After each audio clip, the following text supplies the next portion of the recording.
لله رب العالمين والعاقبة للمتقين ولا عدوان إلا على الظالمين أشهد أن لا إله إلا الله وحده لا شريك له وأشهد أن محمدا عبده ورسوله اللهم صل وسلم وبارك على سيدنا محمد وعلى آله وصحبه أجمعين وبعد.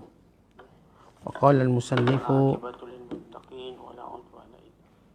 المصنف رحمه الله تعالى ونفعنا الله به وبعلومه في الدارين أمين.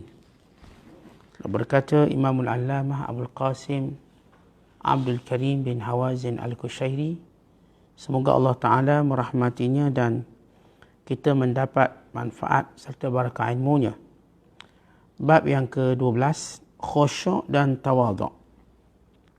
Firmanullahu Ta'ala, qad aflahal mu'minun alladhina hum fi salatihim khashi'un. Sesungguhnya beruntunglah orang-orang yang beriman, mereka yang khusyuk dalam solatnya. Suratul Mu'minun, surah yang ke-23, ayat pertama hingga ayat yang kedua. Diriwayatkan oleh Abdullah bin Mas'ud radhiyallahu ta'ala anhu bahawa Rasulullah sallallahu alaihi wasallam menyatakan, tidak akan masuk syurga barang siapa yang dalam hatinya terdapat kesombongan walau sekecil apapun, dan tidak akan masuk neraka barang siapa yang ada dalam hatinya terdapat iman walaupun sekecil apapun. Seorang bertanya, wahai Rasulullah sallallahu alaihi wasallam, bagaimana jika seorang suka berpakaian bagus? Baginda sallallahu alaihi wasallam menjawab, Allah Ta'ala itu maha indah dan menyukai keindahan.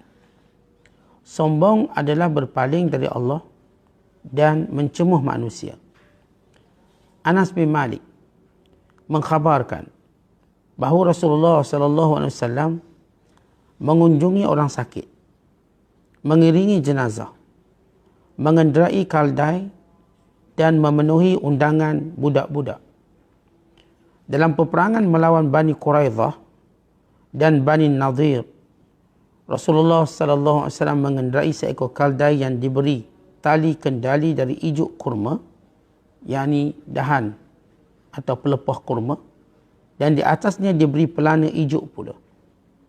Khusyuk adalah pasrah kepada Allah, dan tawadhu' adalah menyerah kepada Allah dan menjauhi sikap berkeberatan dan menerima kebijaksanaan ilahi. Hudzaifah Ibn Yaman radhiyallahu ta'ala anhu menyatakan, khusyuk adalah hal yang pertama-tama hilang dari agamamu.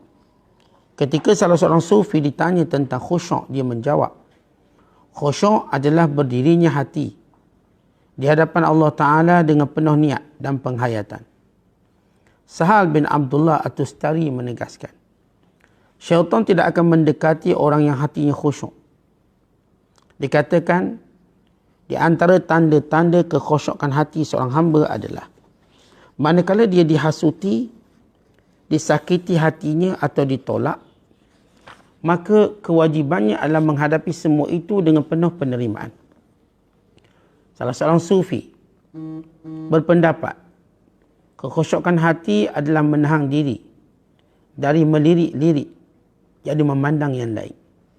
Muhammad bin Ali At-Tirmidzi menjelaskan, khusyuk adalah begini: jika api hawa nafsu dalam diri seorang padam, asap dalam dadanya reda dan cahaya kecemerlangan bersinar dalam hatinya.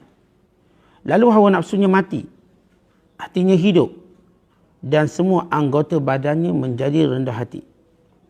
Al-Hasan Basri menyatakan, khusyuk adalah rasa takut yang terus-menerus dalam hati. Ketika Junaid ditanya tentang khusyuk, dia menjawab, khusyuk adalah jika hati menghinakan dirinya di hadapan Allah yang Maha Esa, yang mengetahui hal-hal yang tersembunyi. Allah Ta'ala berfirman, wa ibadur rahmanil ladzina yamshuna 'alal ardi hauna wa idza khatabahumul jahiluna qalu salama. Hamba-hamba Ar-Rahman itu orang-orang yang berjalan di muka bumi dengan sikap rendah hati. Syekh Abu Ali Daqqaq mengatakan bahawa makna ayat ini adalah bahawa hamba-hamba Allah itu berjalan di muka bumi dengan penuh khusyuk dan tawaduk. Saya juga mendengar beliau mengatakan bahawa mereka adalah orang-orang yang tidak memperdengarkan bunyi kasut mereka ketika berjalan. Kaum sufi sepakat bahawa tempat khusyuk adalah di dalam hati. Ketika salah seorang sufi melihat seorang laki-laki yang memperlihatkan sikap rendah hati dalam perilaku lahiriahnya, dengan mata yang memandang ke bawah dan bahu yang rendah, dia berkata kepadanya, wahai sahabat, khusyuk itu di sini, sambil menunjuk ke dadanya, bukan di sini, sambil menunjuk bahunya. Diriwayatkan bahawa Rasulullah SAW melihat seorang laki-laki sedang mengelus-ngelus janggutnya dalam solat, dan beliau lalu bersabda, jika hatinya khusyuk, saya anggota badannya juga akan khusyuk. Dikatakan khusyuk dalam solat berarti seorang tidak menyedari siapa yang sedang berdiri di sebelah kanan atau kirinya. Muslimin dan muslimat sedang penonton yang dirahmati Allah sekalian. Pada tajuk atau pada bab yang ke-12, khusyuk dan tawaduk. Dua kalimah yang saling bergandengan. Kerana seorang bila khusyuk kepada Allah Ta'ala, maka datanglah sifat tawaduk. Khusyuk yang merendah diri kepada Allah Subhanahu Wa Ta'ala dalam mentaati, mematuhi seluruh perintahnya, menerima segala takdirnya dan menyerahkan kepada Allah dan semua hal urusannya. Seorang yang kita sebut khusyuk, maknanya seorang yang tidak mempedulikan yang lain melainkan apa yang difikirkan, yang sedang dia berada sekarang. Umpama kita sebut khusyuknya baca buku, maknanya dia tak sedar apa pun berlaku sekelilingnya. Khusyuknya makan, dia tak sedar apa sekelilingnya.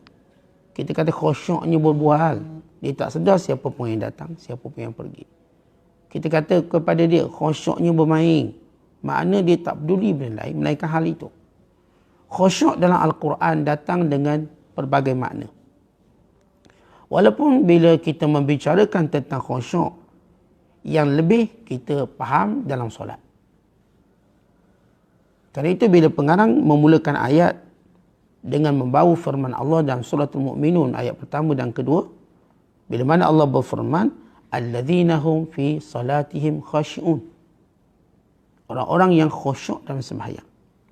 Tapi pengarang kita, walaupun mukaddimahnya begitu, bukan bermaksud khusyuk dalam solat semata-mata, tetapi permulaan bagi khusyuk segala kehidupan bermula dari solat.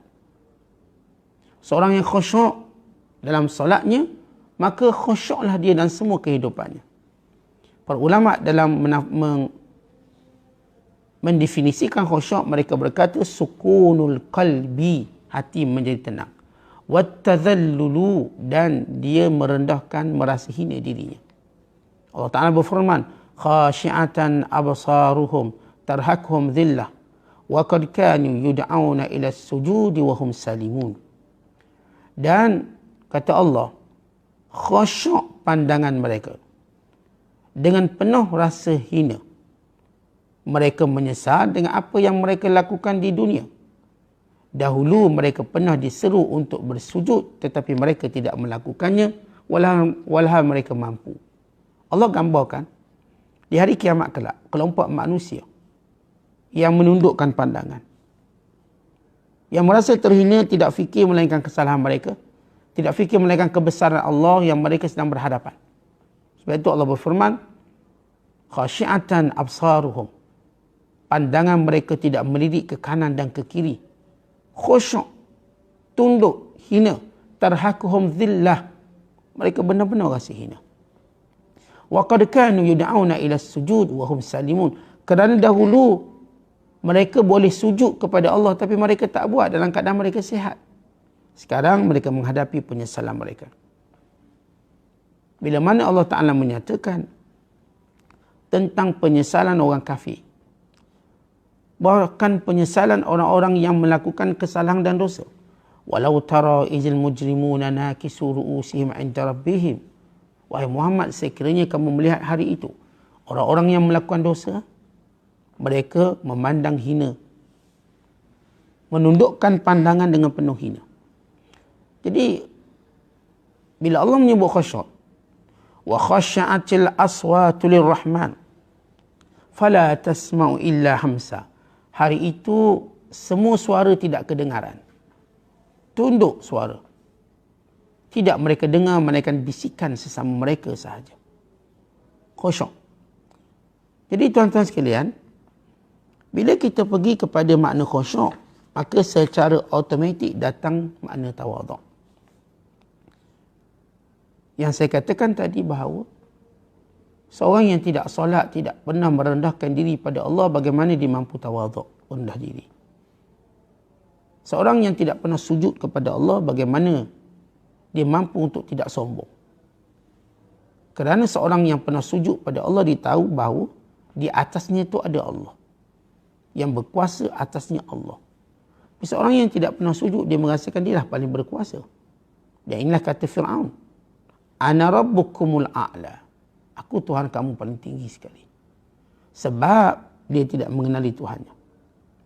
Maka khusyuk ini yang menjadi satu daripada syarat kesempurnaan dalam beragama. Kalau kita bahaskan hukum khusyuk dalam solat, jumhur ulama kata khusyuk ini sunat. Dan setiap orang kena berusaha. Apa makna khusyuk? Dia tafa'al, atau kita katakan dia dapat respon dengan apa yang dibaca dalam solatnya. Dia dapat respon. Dia dapat memahaminya. Dan dia dapat tadabbur apa yang dibaca, maka disebut khusyuk. Dan dia tidak melayang percakapan hatinya, apatah lagi urusan dunianya. Maka ini khusyuk dalam solat. Sabda Nabi SAW, man salla raka'atain walam yuhaddis nafsah fihima min amri dunya lam yas'alillah illa a'tahu iyah.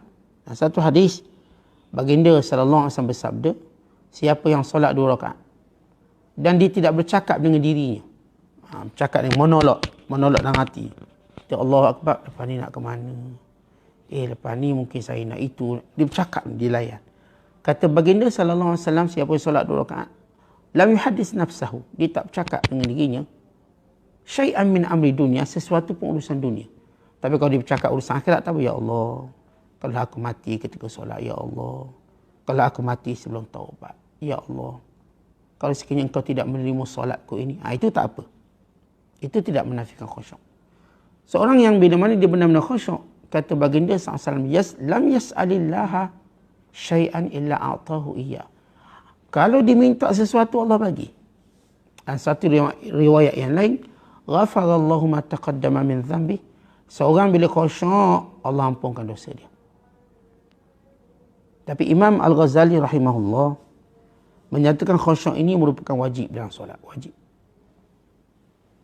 Sepakat ulama' kalau tak khusyuk tak batal. Tapi bagi Imam Al-Ghazali rahmatullahi alaihi rahmatan wasi'ah, siapa yang tak solat, tak khusyuk, dia berdosa. Dia berdosa kalau tak khusyuk. Dia wajib khusyuk. Apapun tuan-tuan dalam kehidupan kita, kita berusaha untuk solat dengan penuh khusyuk, kerana daripada itulah apa yang disebut oleh Allah Ta'ala. Inna salata tanha anil fahsya'i wal munkar. Sembahyang yang sebenar akan mencegah perkara keji, yakni zina, dan perkara mungkar, yakni apa sahaja yang menyalahi perintah Allah. Ternyata orang-orang yang terselamat dari zina sebab dia jaga solat. Dan terselamat daripada perkara keji kerana dia jaga solat. Dan kerana dia khusyuk dalam solat. Orang yang tak khusyuk dalam solat, maka dia struggle. Mana struggle? Dia celak-celuk. Kadang-kadang buat, kadang terlibat, kadang terjebak, kadang terpengaruh. Kadang itu dan ini. Sebab itu tuan-tuan sekalian, dia ada satu kaitan. Khusyuk dalam solat membawa khusyuk luar. Khusyuk luar membawa khusyuk dalam solat. Dia talazum, satu benda yang bersifat adik-beradik kembar. Seorang yang khusyuk di luar solat, dengan makna dia tunduk pada segala perintah Allah. Dia tak menzalimi isteri dia. Dia tak menzalimi pekerjanya. Dia tak zalimi jiran dia. Dia tak ambil hak orang lain. Dia tak abaikan hak suaminya kalau dia isteri. Dia tidak menderhaka kedua ibu bapanya. Dengan makna lain, bila dia khusyuk, yang dipatuh perintah Allah, di luar solat, dia bawa kepatuhan itu dalam solat. Dan bila mana dia mematuhi Allah dalam solat, maka dia akan membawanya keluar untuk memati Allah di luar solat. Sebab itu solat ni benda paling besar dalam Islam. Sebab dia ada kaitan dengan kehidupan. Seorang yang tidak solat, kita tidak dapat mengharapkan kebaikan datang daripadanya. Seorang yang ingin solat dan melakukan solat, maka terpelihara, terjaga dia. Namun ingat, kalau solatnya tidak mencegah kemungkaran, maka dia bermasalah dalam solatnya. Umpama kita baiki kereta, walaupun kita masuk bengkel banyak kali, tapi tak mampu berjalan lagi, kita rasa ada masalah ni. Kita tak baiki yang sebenarnya. Baik, pengarang kita bawa satu hadis Nabi SAW. Bila baginda menyatakan, la yadkhulu jannata man kana fi qalbihi mithqala habatin min kibri. Tak akan masuk syurga orang yang ada walau sedikit perasaan sombong. Sombong. Sebagaimana tidak akan masuk neraka, yang tidak akan kekal dalam neraka, orang yang ada iman walaupun sekecil mana pun. Baik, hadis ini perlu dipahami dengan betul. Pertama, bila disebut tak akan masuk syurga orang yang ada sombong. Maksud tak akan masuk syurga secara permulaan. Bukanlah kalau sombong tu jadi kafir. Tidak. Dia tak masuk syurga di kalangan orang-orang permulaan. Sehinggalah dia rasa terhina, tak lagi sombong, baru boleh. Kita kan tuan-tuan, kalau orang sombong ni, jangan layan dia. Sampai dia rasa terhina. Oh, dia datang kedai makan kita ni, belagak ni. Masya Allah. Sombong. Muka. Kita ambil order dia lambat sikit. Oh, tu dia rasa terhina. Sampai dia terpaksa panggil. Sini nak order. Oh, selama ni dia ingat kita akan pergi melutut pada dia minta order. Contoh. Ini contoh. Bukan suruh buat. Jangan buat. Secara contoh bagaimana menundukkan orang-orang yang sombong. Bila kata sombong, jangan bercakap dengan dia. Semua pakat tak bercakap dengan dia, kita terpaksa merendahkan diri untuk bercakap dengan orang lain. Sebab sombong dia merasakan dia perlu dilayani. Sombong merasakan bahawa dia perlu diberi perhatian. Sombong merasakan bahawa dia perlu diperlakukan lebih baik daripada orang lain. Dan maksud pula tak akan masuk neraka orang yang ada dalam hatinya walau sedikit pun iman, yakni tidak kekal. Dia masuk neraka juga dihukum, tapi tak kekal. Allah Ta'ala akan keluarkan. Kemudian sahabat tanya, Rasulullah, seorang bila mana dia teruja dengan pakaiannya, dengan kasutnya, sombong tak? Kita perlu tahu definisi sombong. Bukan makna kalau dia pakai pakaian cantik, dia pakai kereta yang mewah, oh sombong. Bukan.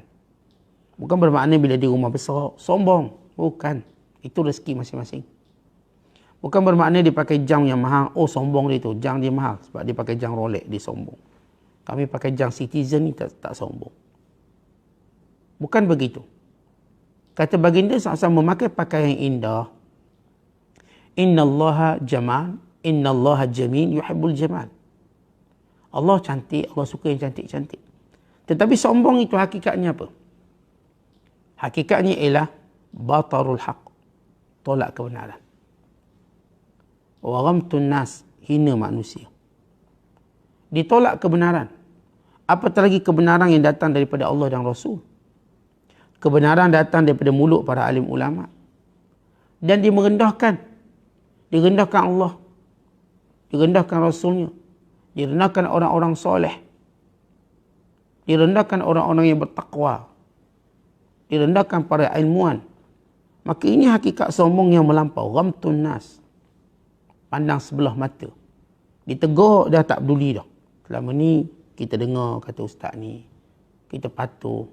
Kita tahu dia lebih tahu dalam hal. Tapi dalam hal lain-lain, oh tak nak dengar. Itu sombong. Kita memilih-milih. Apa yang rasa kita nak ambil, kita ambil. Apa yang rasa kita tak nak ambil, kita tolak.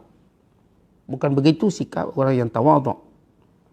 Orang yang tawaduk, kalau dia tahu orang ni sumber kebaikan, maka diterima semua nasihat. Ini sumber kebaikan. Kerana orang ni tahu dia tidak menasihati melainkan yang baik-baik. Dan di antara tanda bagaimana seorang itu benar-benar punyai sifat tawaduk dan khusyuk. Dia ada kaitan ni. Kita dapat melihat bagaimana pergerakan sosial dia. Dan Anas bin Malik menyebut bagaimana pergerakan sosial Rasulullah. Nabi boleh ziarah orang sakit. Nabi boleh iringi jenazah. Nabi boleh naik kaldai. Rasulullah SAW ada unta. Laju unta Rasulullah. Kalau kita sebut hari ni, Wildfire, Alphard. Besar lah. Rasulullah ada kuda. Kita sebut hari ni macam kereta Mustang lah, Mustang ke, kereta GTR ke, kereta besar, kereta laju, kereta sport car. Dan baginda sallallahu alaihi wasallam ada Kaldai. Kaldai ni kereta-kereta compact, kereta-kereta kecil lah. Kita main Wii, kita main Viva, kita main kereta kecil. Kereta-kereta naik masuk bandar. Baginda sallallahu alaihi wasallam tak ada masalah naik kereta, naik kenderaan mana. Ada waktu Nabi naik kuda. Ada waktu Rasulullah naik Kaldai. Ada waktu Rasulullah naik unta. Artinya sifat tidak memilih-milih itu ialah sifat orang tawaduk. Ada waktu dia boleh makan kedai mahal. Ada waktu dia pun boleh makan kedai murah. Ni bawa Porsche makan ikan singgang. Okey. Dia bawa Porsche dia makan kat hotel. Dia pun okey. Pergi ke gerai makan. Dia pun okey. Bertandang rumah orang kaya. Okey. Bertandang rumah orang miskin pun okey. Ni jamuang ni. Jamuang orang kaya dia datang. Jamuang orang miskin dia datang. Maka tuan-tuan sekalian, sifat orang tawaduk, dan ini juga bawa pada khusyuk, ialah dia tidak memilih-milih manusia. Sebab itu kata Nabi SAW, "Lau uhdiya ilayya qura' la qabiltu." Kalau orang bagi hadiah kaki kambing, aku ambil. Rasulullah SAW kadang-kadang dia beri hadiah yang besar-besar. Diberi jubah bazan. Diberi jubah pakaian raja, Nabi ambil. Diberi kaldai yang luar biasa hebat, baral, Duldul nama dia, daripada Muqawqis, Nabi ambil. Diberi hadiah hamba, Rasulullah ambil. Diberi hadiah tenunang yang halus, Rasulullah ambil. Diberi hadiah yang rendah je, kaki kambing, Nabi ambil. Orang kaya ajak Rasulullah datang, Nabi datang. Orang miskin ajak, Nabi datang. Artinya baginda SAW tak ada beza apa-apa pun. Kita tak boleh kata dengan sekadar dia kawan orang kaya, oh sombong tu, dia kawan orang kaya je, berjalan orang kaya je. Jangan tengok bagaimana watak dia dengan orang-orang miskin. Kalau dia boleh duduk sekali makan, kalau dia boleh duduk sembang, lepak, dia bukan orang yang sombong. Mungkin kerana kecenderungan persahabatan. Kita tuan-tuan kadang-kadang ada kecenderungan persahabatan. Memang sahabat-sahabat kita geng-geng bisnes sebab kita terlibat dengan bisnes. Atau kerana orang-orang bisnes sentiasa nak minta nasihat sebab dia banyak hukum hakam. Orang miskin ni tuan-tuan, dia tak duduk dengan ulama sebab dia tak ada banyak soalan nak tanya. Ni orang kaya banyak, dia nak tanya bab rasuah. Nak tanya apa hukum ustaz kalau kita terlibat dengan syarikat-syarikat yang mungkin ada perjudian. Jadi kadang-kadang orang yang tak faham, dia kata, oh ustaz ni sombong, kawan orang kaya je, berjalan orang kaya je. Tak boleh judge macam tu sehingga kita lihat apakah dia boleh duduk dengan miskin? Boleh duduk. Bercakap? Boleh bercakap. Boleh bertegur siapa? Boleh bertegur siapa. Boleh beri salam? Boleh beri salam. Boleh pergi dekat jenazah? Boleh. Sakit boleh ziarah? Boleh. Maka sifat tidak memilih-milih ini namanya tawaduk. Tetapi sifat yang saya katakan hanya tertumpu pada satu kelompok, lalu menunjukkan kebencian pada kelompok. Bila pada zaman negara Amerika menuju era kemajuan, era 70-an, mereka jadi negara kaya. Kaya mereka. Lahir jutawan-jutawan hebat. Waktu itu tuan-tuan ramai orang berhijrah ke Amerika nak dapat pekerjaan. Golongan-golongan kaya menghina. Sebahagian mereka parking kereta dekat orang miskin, turun kencing atas orang miskin. Untuk menunjukkan sombong, kami orang kaya. Kami boleh kencing atas orang miskin. Yang kata tipu, kencing atas kepala pun boleh. Ini kesombongan dasar kapitalis. Islam datang, ya, orang kaya bersifat simpati pada orang miskin. Penyayang pada orang miskin. Sentiasa memikirkan hak orang miskin, takut mereka ketinggalan dan mendapat hak. Paling kurang hak makan dan minum. Ini orang-orang kaya yang tawaduk. Dia selalu fikirkan apakah orang miskin ni ada makan atau minum. Sebab itu keperluan asasi. Ini yang berlaku pada sahabat-sahabat Rasulullah. Setiap kali mereka ada makanan lebih, mereka teringat orang miskin yang duduk di masjid. Sa'ad bin Ubadah radhiyallahu ta'ala anhu. Bila isterinya masak, maka dia teringat sahabat-sahabat Ahlus Suffah yang duduk di masjid tak ada kerja buat. Miskin, lalu dibawa bersama ke rumahnya 10 orang. 8 orang, 10 orang datang makan. Makan. Lepas tu mereka pulang kembali.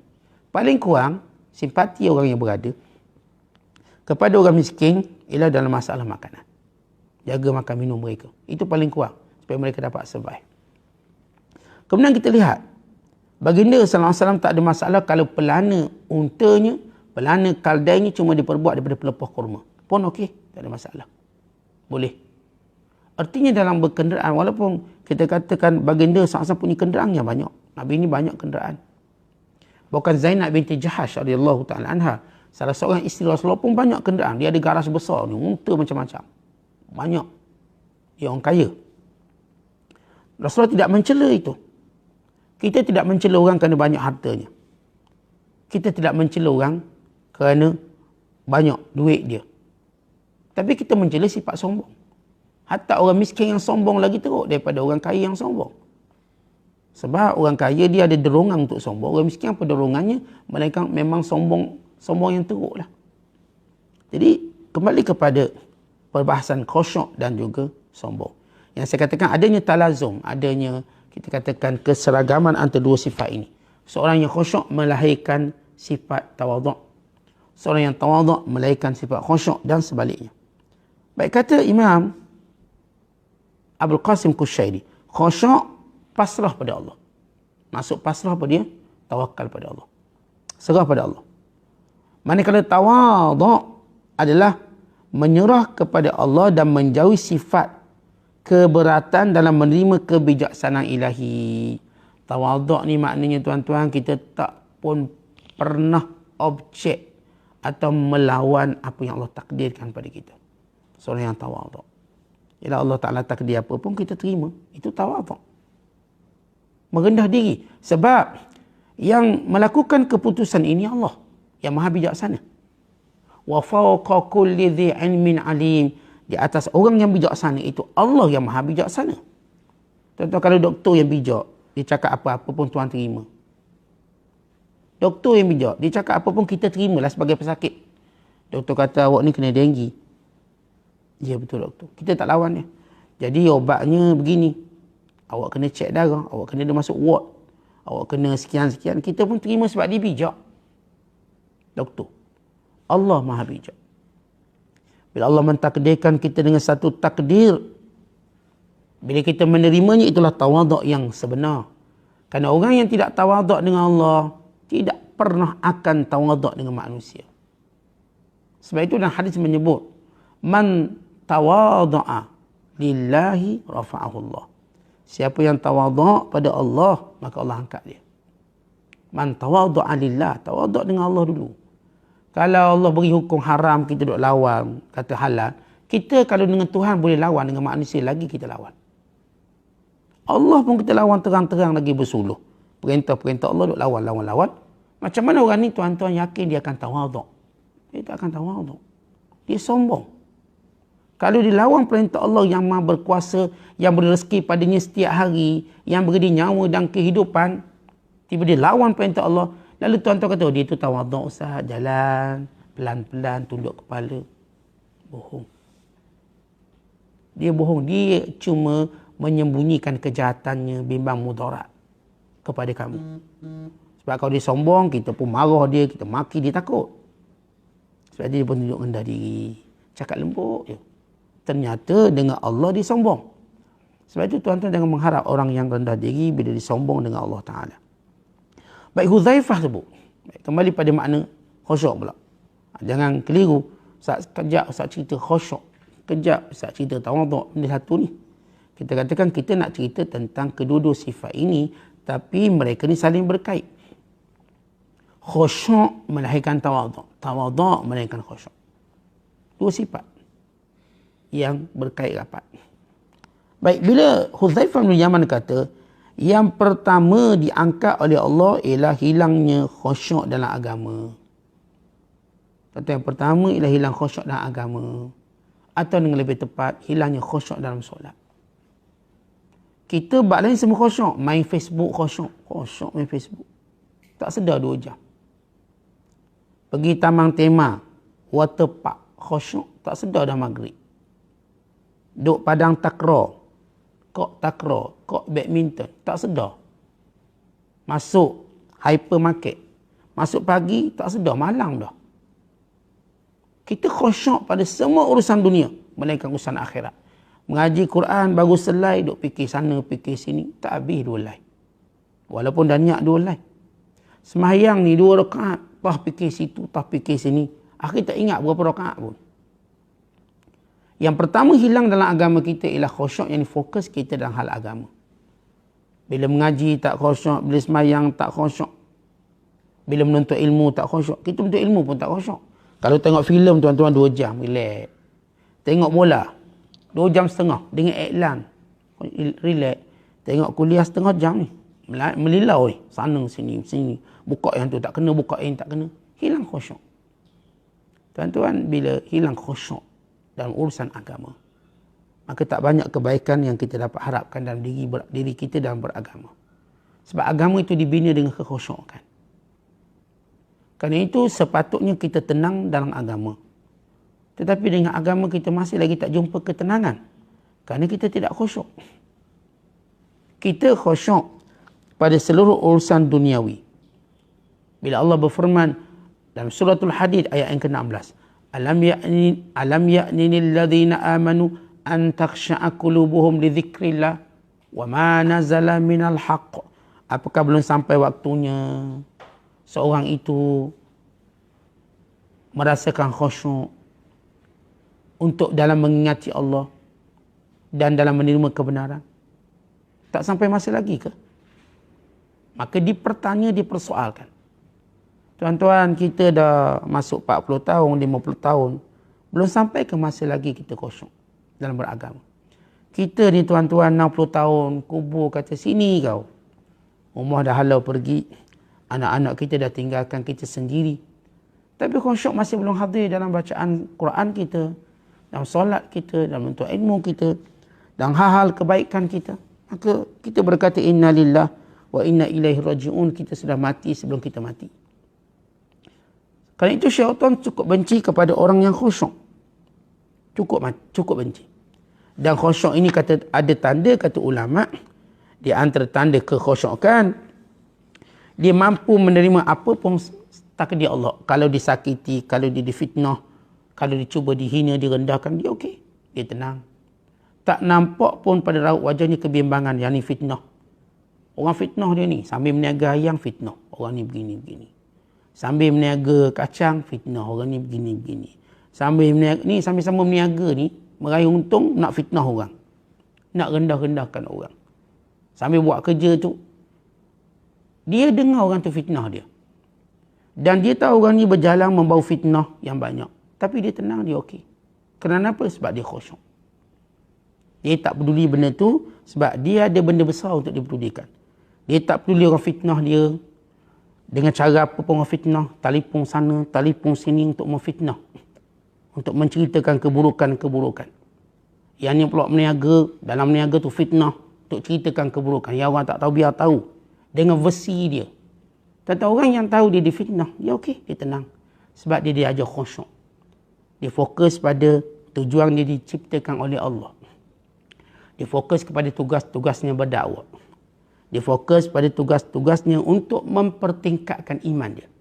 Maka langsung dia tak peduli dengan fitnah tersebut. Tidak menjadikan kekurangan bagi dirinya. Maka di sinilah tuan-tuan sekalian, bila orang tu ada kekhusyukan dirinya atau kekhusyukan hatinya, maka dia akan merasa tenang dalam kehidupannya. Sebab itu kata salah seorang ulama sufi, khusyuk ialah dia menahan diri daripada memerhatikan yang lain. Dia cuma perhatikan Allah.